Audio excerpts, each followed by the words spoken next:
Hey, bonjour à toutes et à tous, j'espère que vous allez tous très bien. Donc, bienvenue pour cette nouvelle vidéo pour notre tirage de la semaine, donc notre cheminement. Donc, la semaine dernière, j'avais pas pu faire, donc on avait tiré il y a 15 jours avec la Vierge Noire. Donc, c'était cette carte-là. Donc, on est toujours avec les jeux de Étienne Grobler, hein. Donc, et cette semaine, on est avec Marie-Madeleine. Donc, je vous remonte son petit pochon, hop, qui est juste magnifique. Et bah, c'est parti, on va aller voir tout ça. Alors, hop. J'ai mon petit bougeoir, hop, en plus qui est dans les couleurs de Marie-Madeleine. Je vous invite à vous installer, à vous prendre une petite tasse, un petit verre, le temps que je vais vous raconter l'énergie de la carte.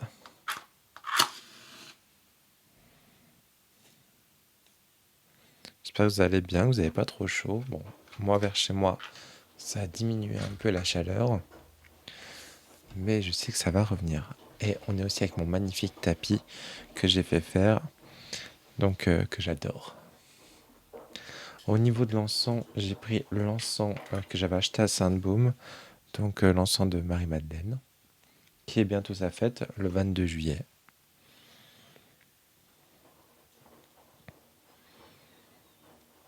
Si vous avez une question, n'hésitez pas à la faire dans votre tête ou à la dire à haute voix pour voir si les cartes ont une réponse, un chemin à tisser avec vous.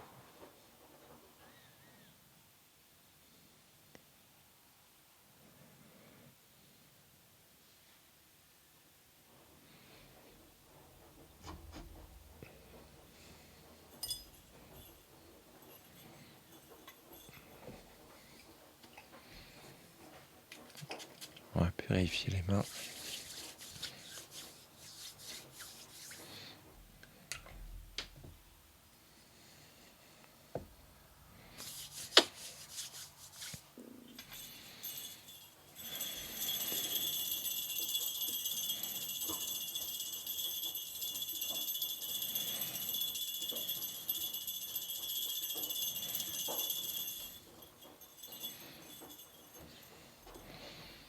Allez, c'est parti. Quel message Marie-Madeleine a à nous annoncer pour cette semaine?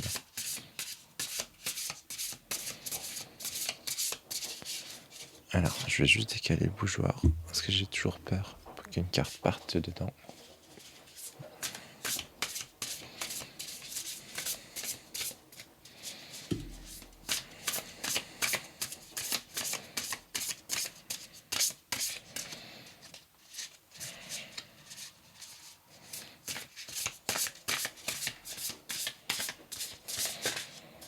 Allez, on va prendre celle qui sort du paquet. Allez, on la découvre ensemble. Alors, je sais pas ce que ça veut dire. Donc la myrrhe. Donc déjà, on a Marie-Madeleine. J'ai l'impression on a un petit pentacle à ses pieds qui peut symboliser la protection aussi. On a la coupe, hein. On a le Saint Graal qui est ici. On a un signe. On a la croix égyptienne, mais il y a Jésus qui est crucifié dessus, vous voyez. C'est intéressant, tiens. Allez, hop, je vais vous zoomer ça. J'espère que vous voyez bien. J'ai laissé à la lumière naturelle. Je vais juste traduire le mot flamme qui peur.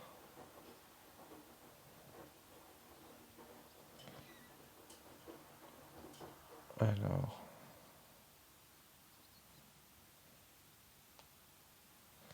ah, c'est gardien de la flamme, ça veut dire.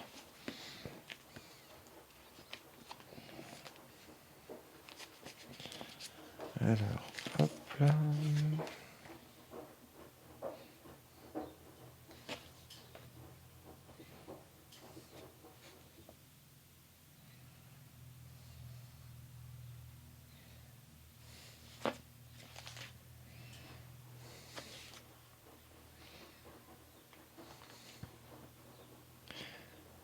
Euh,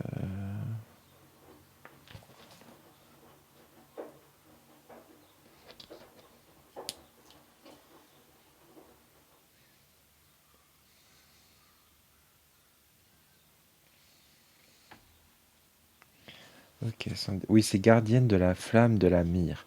C'est la sainte mère de Myrrhe, en fait, exactement. Allez, hop, installez-vous, je vous lis tout ça. Je suis la mère, et cette lumière qu'elle a désignée comme vierge, celle qu'on appelle Mérotéa, la matrice incompréhensible, l'incontrôlable et l'inconsumable, voit trois formes de la pensée première. La tradition de la gardienne de la flamme est ancienne dans la lignée de Vesta et des Vestales qui gardaient intacte la flamme perpétuelle, symbole du cœur mystique de l'Empire romain. Cette tradition fut, cette tradition fut perpétuée par Brede, Brigide, dans les terres gaéliques et Kildare. 19 prêtresses de Brigide entretenaient la flamme et la 20e nuit, la déesse elle-même l'entretenait. Le mot myrrhe dérive du mot araméen mur, signifiait amer, probablement la même racine pour le prénom de Mariam. La myrrhe était utilisée dans l'Antiquité comme parfum et pour la guérison comme pansement des plaies. En Égypte, il était utilisé dans les rituels d'embaumement des morts. La résurrection et la victoire sur la mort sont la signification métaphysique et symbolique attribuée à la myrrhe. Je suis la mère, et la lumière désignée comme vierge, celle qui s'appelle Mérioté, la matrice incompréhensible, la voix irrépressible et incommensurable. Trois formes de pensée première. Le nom Méroté est interprété comme signifiant déesse de la mer Myrrhe ou Myrrhe divine ou Sainte Myrrhe. Notez comment l'utérus et la voix sont utilisés dans la même ligne de ce texte et dans le même souffle. Il met en évidence le pouvoir de la voix parlée de l'énergie sacrée. Shakti circule dans l'utérus et s'élève avec la puissance du mantra et de la prière et l'utilisation de la voix authentique. Selon Margaret Berker, théologienne, experte en tradition de la Dame et du premier temple, la myrrhe était l'ingrédient principal de l'huile d'onction sacrée par laquelle la grande dame a donné naissance à ses enfants. Sur l'huile de nard utilisée dans les huiles d'onction, nous lisons principalement que Marie-Madeleine et les myrophores l'utilisaient dans les rituels sacrés de transformation et de transition, mais nous n'en entendons aussi que l'un des titres de la Dame de la Sainte Myrrhe. Et Marie, la mère, et Marie-Madeleine, et ses porteuses de myrrhe. Marie-Madeleine partage de nombreux titres de la Dame du premier temple du christianisme, les traditions de la sagesse de Sophia et les nombreux titres de la grande Dame, de la Dame sagesse des Écritures gnostiques. L'importance de cette compréhension a des implications à de nombreux niveaux et à plusieurs niveaux. Cela montre que les histoires de Marie-Madeleine sont tellement plus grandes que l'histoire littérale d'un personnage historique. C'est une histoire cosmique qui fait entrer le terme comme en haut, donc en bas, dans la gnose et dans notre psyché et dans notre âme collective. Cela démontre que cette histoire ancienne reste vivante dans notre mémoire et qu'elle ne disparaît pas. Elle est pour ceux qui ont des yeux qui voient et des oreilles qui entendent. C'est le secret à la vue de tous. Il est ancré dans chaque carte et dans chaque hôtel des jeux de la carte des mystères. Ceux-ci sont notre propre livre secret et sacré de la gnose de la Dame. Les titres de Marie-Madeleine sont prononcés avec tant d'aisance dans la culture populaire, son nom sacré, qui ont un grand pouvoir et font s'effondrer les murs. Ces textes anciens évoquent une époque où la Grande Mère, La dame était le tout, la source de toute vie et de toute sagesse et du Saint-Esprit.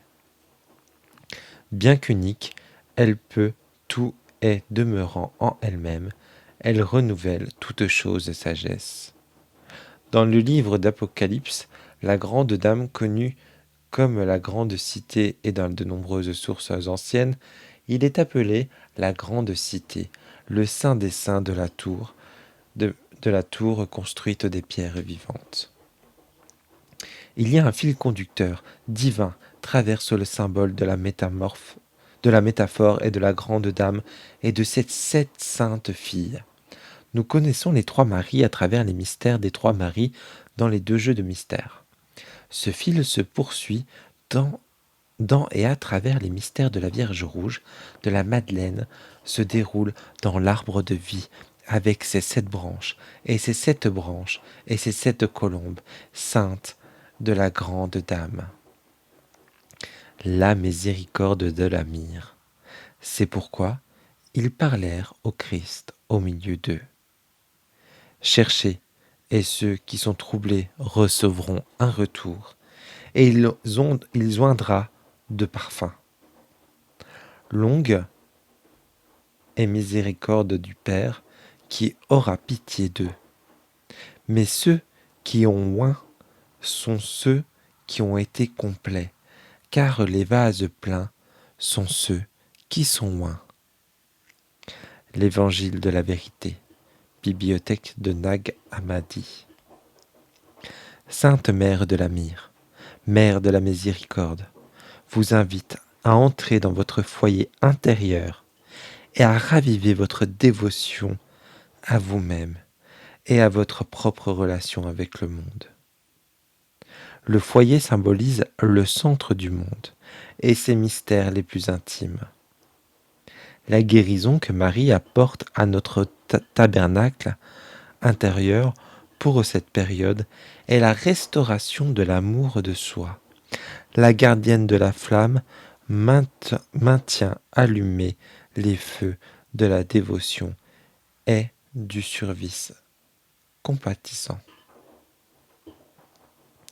Porter haut son drapeau, parler avec authenticité, se réapproprier le feu intérieur, se montrer à la hauteur de l'occasion et parler pour soi-même. Voilà ce texte qu'on va avoir pour cette semaine. Donc là, vraiment, à la fin, elle vous explique bien. Elle vous explique déjà si ce... J'aime beaucoup quand on dit « Cherchez et ceux qui sont troublés recevront ce retour ». Donc ça, c'est vraiment important. Si ça vous a vraiment touché, vous allez recevoir quelque chose. Et aussi, on vous invite à entrer dans votre foyer intérieur et à raviver votre dévotion à vous-même et à votre relation avec le monde. Et ça, c'est très important. Et je pense que moi, ça, il faut vraiment que je m'y tienne. Parce que moi, le foyer, pour moi, c'est quelque chose vraiment qui est très ancré pour moi-même. Et là, elle vous précise qu'en plus, le foyer symbolise le centre du monde et ses mystères les plus intimes. Mais aussi, ça apporte à notre tabernacle intérieur, surtout en cette période de restauration, de l'amour de soi. Donc voilà, eh bien écoutez, j'espère que ce texte vous a parlé, vous a touché. N'hésitez pas à me le dire en commentaire, si vous pouvez partager la vidéo et à liker également cette vidéo pour soutenir la chaîne. Et moi sur ce, je vous fais de gros bisous et je vous dis à très bientôt pour une prochaine vidéo. Ciao ciao.